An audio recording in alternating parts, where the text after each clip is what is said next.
مسجد نبوی شریف کے احاطے میں 4 پولیس والے کسی کا انتظار کر رہے ہیں۔ پھر ایک شخص نمودار ہوا تو پولیس والوں نے بھاگ کر اسے قابو کر لیا اور اس کے ہاتھ جکڑ لیے۔ اس نوجوان نے کہا، جناب خدا را مجھے دعا اور توسل کی اجازت دے دو، میری بات سن لو، میں کوئی بھکاری نہیں ہوں، نہ چور ہوں۔ پھر وہ جوان چیخنے لگا۔ میں نے اسے غور سے دیکھا تو ایسے لگا جیسے میں اسے جانتا ہوں۔ میں بتاتا ہوں کہ میں نے اسے کیسے پہچانا۔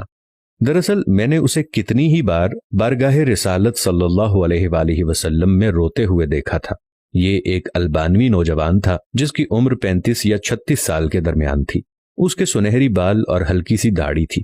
میں نے جرأت کر کے پولیس والوں سے کہا، جب اس کا کوئی جرم نہیں ہے تو تم اس کے ساتھ ایسا سلوک کیوں کر رہے ہو؟ آخر کیا الزام ہے اس پر؟ انہوں نے مجھے سختی سے کہا، ارے او ترک، تو پیچھے ہٹ، اس معاملے میں بولنے کا تجھے کوئی حق نہیں۔ لیکن میں نے پھر سے کہا، آخر اس کا تمہارے ساتھ کیا مسئلہ ہے؟ کیا اس نے کوئی چوری کی ہے یا کوئی جرم کیا ہے؟ بتاؤ تو صحیح۔ ایک سپاہی نے کہا، نہیں، یہ بندہ 6 سال سے ادھر مدینہ شریف میں رہ رہا ہے، لیکن اس کا یہ قیام غیر قانونی ہے۔ ہم اسے پکڑ کر واپس اس کے ملک بھیجنا چاہتے ہیں، لیکن یہ ہر دفعہ ہمیں چکمہ دے کر بھاگ جاتا ہے اور جا کر روضہ رسول میں پناہ لے لیتا ہے، اور ہم اسے حد ادب کے باعث اندر جا کر گرفتار نہیں کرنا چاہتے تھے۔ میں نے مضطرب ہو کر پوچھا، تو اب اس کے ساتھ کیا کرو گے؟ کہنے لگے، ہم اسے پکڑ کر جہاز پر بٹھائیں گے اور واپس البانیہ بھیج دیں گے۔ وہ نوجوان تھا کہ مسلسل روئے جا رہا تھا اور کہہ رہا تھا کہ کیا ہو جائے گا اگر تم مجھے چھوڑ دو گے تو؟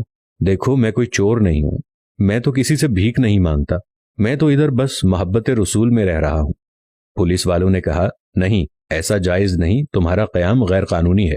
نوجوان نے کہا کہ اچھا، مجھے ذرا آرام سے رسول اللہ صلی اللہ علیہ وآلہ وسلم سے ایک عرض کر لینے دو۔ پھر نوجوان نے اپنا منہ گنبد خضرا کی جانب کر لیا۔ پولیس والوں نے کہا کہ چل، کہہ جو کہنا ہے۔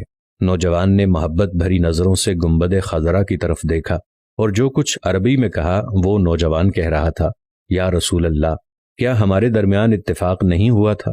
کیا میں نے اپنے ماں باپ کو نہیں چھوڑا؟ کیا اپنی دکان بند کر کے یہاں نہیں آ گیا؟ اور میں یہ عہد کر کے یہاں نہیں آیا تھا کہ آپ کے جوار رحمت میں رہا کروں گا؟ حضور، اب آپ دیکھ لیجئے، یہ مجھے یہاں رہنے نہیں دے رہے۔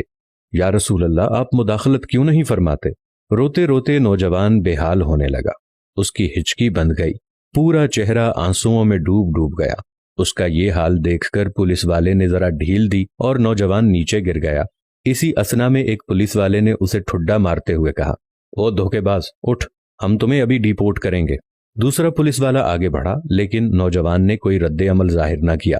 میں نے پولیس والوں سے کہا، لگتا ہے یہ بے ہوش ہو گیا ہے، یہ نہیں بھاگے گا، تم پانی لاؤ اور اس کے چہرے پر ڈالو۔ اس کے چہرے پر پانی ڈالنے کے باوجود نوجوان کوئی حرکت نہیں کر رہا تھا۔ پولیس والے گھبرا گئے۔ ایک نے کہا، اسے دیکھو تو صحیح، کہیں یہ مر ہی نہ گیا ہو۔ دوسرا پولیس والا کہنے لگا، اسے ہم نے کون سی ایسی ضرب لگائی ہے جس سے یہ مر جائے گا؟ پھر انہوں نے ایمبولنس والوں کو فون کیا۔ وہ ادھر سامنے والے 7 نمبر گیٹ سے ایک ایمبولنس لے آئے۔ رضاکاروں نے نوجوان کی شہرگ پر ہاتھ رکھ کر حرکت نوٹ کی اور نبض چیک کی تو کہنے لگے، اسے تو مرے ہوئے کم از کم 15 منٹ گزر چکے ہیں۔ اب پولیس والوں کی یہ حالت تھی کہ وہ جیسے مجرم ہوں، نیچے بیٹھ گئے اور رونے لگے۔ وہ منظر بھی دیکھنے والا تھا۔ ان میں سے ایک تو اپنے دونوں زانوؤں پر ہاتھ مارتے ہوئے کہتا تھا، ہائے، ہمارے ہاتھ کیوں نہ ٹوٹ گئے، کاش ہمیں معلوم ہوتا کہ اسے رسول اللہ صلی اللہ علیہ وآلہ وسلم سے اتنی شدید محبت ہے۔ ہائے، ہمارے ہاتھ ٹوٹ کیوں نہ گئے، ہم نے اس عاشق رسول پر کیوں اتنی سختی کی۔ اس کے بعد ایمبولنس والوں نے اسے وہاں سے اٹھا لیا اور جنت البقیع کی طرف تجہیز و تکفین والے حصے میں لے گئے۔ غسل کے وقت میں بھی وہیں موجود تھا۔ میں انہیں کہتا تھا، مجھے بھی ہاتھ لگانے دو، مجھے بھی اس کی چارپائی کو اٹھانے دو۔ جب جنازہ تیار ہو کر نماز کے لیے جانے لگا تو پولیس والوں نے مجھے کہا، ہم نے جتنا گناہ اٹھایا ہے بس اتنا ہی کافی ہے، اسے ہمارے سوا اور کوئی نہیں اٹھائے گا، شاید اسی طرح ہمیں آخرت میں کچھ رعایت مل جائے۔ میرے سامنے ہی وہ نوجوان بار بار کہہ رہا تھا کہ یا رسول اللہ، آپ مداخلت کیوں نہیں فرما رہے؟ دیکھا، رسول اللہ صلی اللہ علیہ وآلہ وسلم نے مداخلت فرما دی اور ملک الموت نے اپنا فریضہ ادا کر کے اسے آپ تک ہمیشہ کے لیے پہنچا دیا۔ اللہ تعالی ہمیں اپنے حبیب صلی اللہ علیہ وآلہ وسلم کی ویسی ہی محبت عطا فرمائے جیسی اس البانی نوجوان کو عطا فرمائی تھی۔